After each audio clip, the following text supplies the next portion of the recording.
ഞാൻ ഇന്ന് വന്നിട്ടുള്ളതെന്ന് വെച്ച് കഴിഞ്ഞാൽ നമ്മളെ പാല് പിരിഞ്ഞു പോയ 2 ചെറുനാരങ്ങ പിഴിഞ്ഞ് നീരെടുത്തിട്ടുണ്ട് കേട്ടോ. ഇത് കണ്ട തിളപ്പിക്കാൻ വെച്ച പാലിലേക്ക് നമ്മൾ ആ ചെറുനാരങ്ങ നീരും കൂടി ഒന്ന് ഒഴിച്ചു കൊടുക്കുക. ഇതാ അപ്പം നമ്മളെ പാല് നന്നായിട്ട് പിരിഞ്ഞ് വരുന്നുണ്ട്. അതിൻ്റെ പാല് പിരിഞ്ഞ് വന്നിട്ടുണ്ട്. ഇനി നമ്മൾ ഒരു വെള്ള തുണി വെച്ചിട്ടുണ്ട്, അതിനകത്ത് അരിച്ചെടുക്കട്ടെ. ഇത് കണ്ട നമുക്ക് ഇത്രത്തോളം നമ്മൾ പിരിഞ്ഞ പാലിന് ഇത് കിട്ടി. പരമാവധി വെള്ളം പിഴിഞ്ഞ് കളഞ്ഞിട്ടുണ്ട്.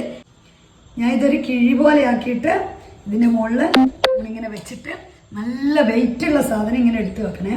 ഏകദേശം ഒരു 1.5 മണിക്കൂറോളം ആയിട്ടുണ്ടാകും കേട്ടോ നമ്മൾ ഈ വെയിറ്റ് ഇതിൻ്റെ മേലെ എടുത്ത് വെച്ചിട്ട്. പിന്നെ ഞാൻ ഇത് കാണിച്ചു തരാം. ഞാനിത് ഉണ്ടാക്കിയത് എന്താണെന്ന് വെച്ച് കഴിഞ്ഞാൽ നമ്മൾ ഹോം മെയ്ഡ് പനീറാണ് കേട്ടോ.